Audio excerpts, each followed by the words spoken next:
JTBC는 일터에서 죽어가는 노동자들에 집중하고 있습니다. 저희의 보도는 결국 죽지 않고 일할 권리에 대한 이야기입니다. 너무나도 당연한 이 말 속엔 결코 현실은 그렇지 않다는 문제의식이 담겨 있습니다. 오늘은 노동자처럼 일하지만 법적으로, 특히 사고가 나면 사장님이 돼버리는 특수고용 노동자들입니다. 대리운전과 배달, 화물 노동자를 비롯해서 200만 명이 넘습니다. 먼저 LG전자의 하청을 받아 일하다가 최근에 추락사고를 당한 에어컨 설치기사의 사례로 시작하겠습니다. 강희연 기자입니다.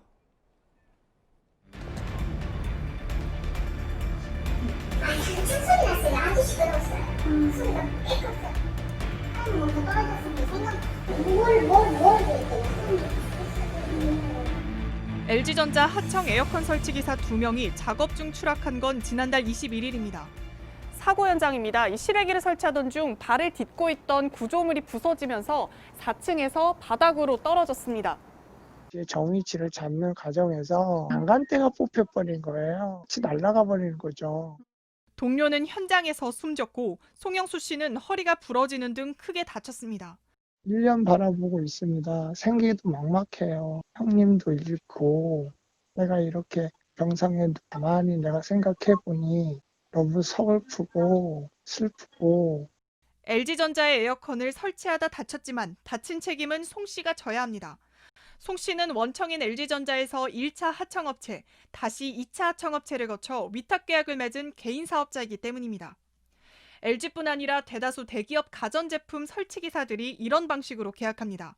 이들은 노동자처럼 일하지만 1인 사업자라고 해서 법적으로는 특수고용 노동자에 속합니다. 산재보험 등 의무가입 대상에서도 제외됩니다. 송 씨 역시 산재보상이 막막한 상황입니다. 2차 하청업체와 송 씨의 위탁계약서엔 을인 설치기사의 책임을 강조하는 조항이 곳곳에 보입니다. 아무도 고객님은 저희들한테 에어컨 사장님이라 하시는 분도 아무도 없어요. 유니폼을 정확하게 차려입고 깔끔한 복장으로 그로 갑니다. 그런데 사고가 나면 저는 사장입니다. LG전자와 LG계열 하청업체는 책임지고 피해자 측과 보상 문제를 협의하겠다고 밝혔습니다. 2차 하청업체는 별다른 입장을 밝히지 않았습니다. JTBC 강연입니다. 네, 그럼 사고의 당사자인 송영수 씨의 얘기를 직접 들어보겠습니다. 현재 입원 중이어서 전화로 연결을 하겠습니다. 나와 계시죠? 여보세요? 예. 네. 몸이 불편하신데도 인터뷰에 응해 주셔서 감사합니다. 네. 사고 당시 고맙습니다. 상황부터 듣고 싶은데요. 네. 우선 4층 높이라면 사다리차를 불러서 작업을 할 수 있지 않을까요? 사다리 차로는 저희가 짐이 굉장히 많습니다. 그래서 사다리 차는 물건을 반입하는 용도로만 우리가 이용을 하고 있습니다. 예.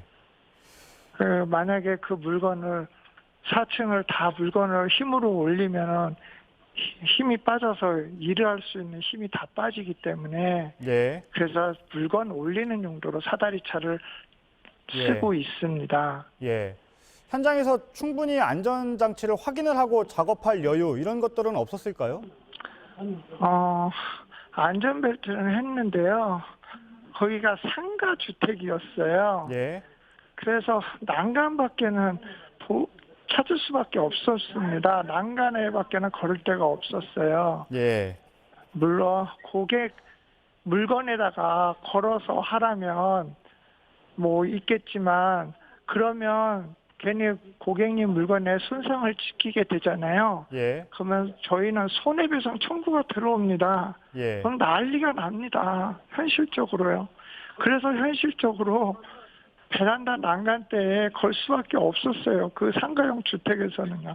아마도 아파트였으면 조금 찾아볼 수 있었을 여지가 있었을 거야 같기는 합니다. 예. 현장에서 작업을 하실 때 혹시 이런 안전 관련 부분이 물량과도 좀 관련이 있습니까? 아주 밀접합니다. 저희 일이 집중됩니다. 점심시간에 밥을 먹듯이요. 예. 에어컨이라고 하는 이 직업 자체가 동시에 다 주문을 합니다. 그러니 시간에 쫓길 수밖에 없습니다. 예. 시간과의 전쟁이라고 해도 딱 맞는 현실입니다. 예. LG전자에서 일을 받아서 일을 하시는 건데요. 하루에 네. 혹은 한 달에 꼭 처리해야 하는 물량이 내려오는 겁니까? 아무래도 실적으로 서로 간에 우리 회사들끼리 우리 일하는 사람들이 다 그 지역별로 해가지고 다 나눠져 있어요. 예.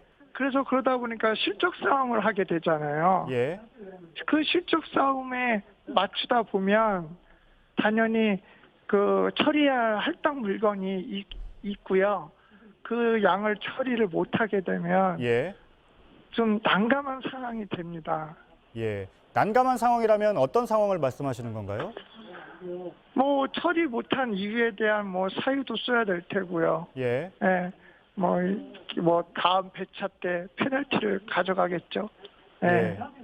그 사유서를 LG전자 측에 내야 된다는 말씀이신 거죠? 뭐 그날 설치 못한 거는 다 보고를 해야 합니다. 예. 알겠습니다. 사고가 난 이유를 좀 질문을 드리겠습니다. 회사로부터는 어느 정도 지원을 받을 수가 있으신 건가요? 그러니까 LG전자 측으로부터요.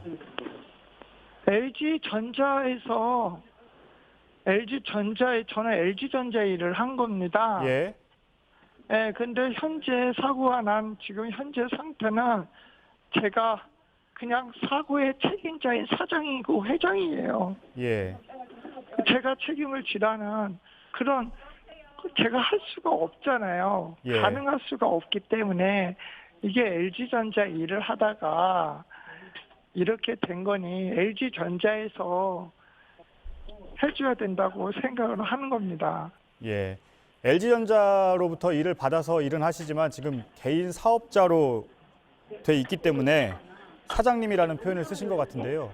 네. 병원에 1년 넘게 계셔야 한다고 들었습니다. 그럼 산재보험이 지금 안 되는 상황인가요? 네, 안 됩니다. 예. 이유는 개인 사업자라고 안 됩니다. 예. 알겠습니다. 그래서 얼마 전 예. 병원비도 코로나 대출해서 나라에서 해주는 대출해서 그걸로 지금 병원비 하고 있고요. 예. 그리고 또 그것도 아마도 1년 동안 일을 못 하게 되니까 어차피 생활이 막막해지잖아요. 예. 그러니까 그것은 또 제 아내가 제2금융권 지금 돌아보고 있는 것 같습니다. 난감합니다. 현실적으로. 예. 알겠습니다. 힘든 상황이신데 인터뷰에 응해주셔서 감사합니다. 오늘 말씀은 감사합니다. 여기까지 듣겠습니다. 감사합니다. 고맙습니다. 예. 송영수 씨와 직접 얘기를 나눠봤습니다. 노동자처럼 일하지만 사고가 나면 사장님이 돼버리는 건 화물 노동자도 마찬가지입니다.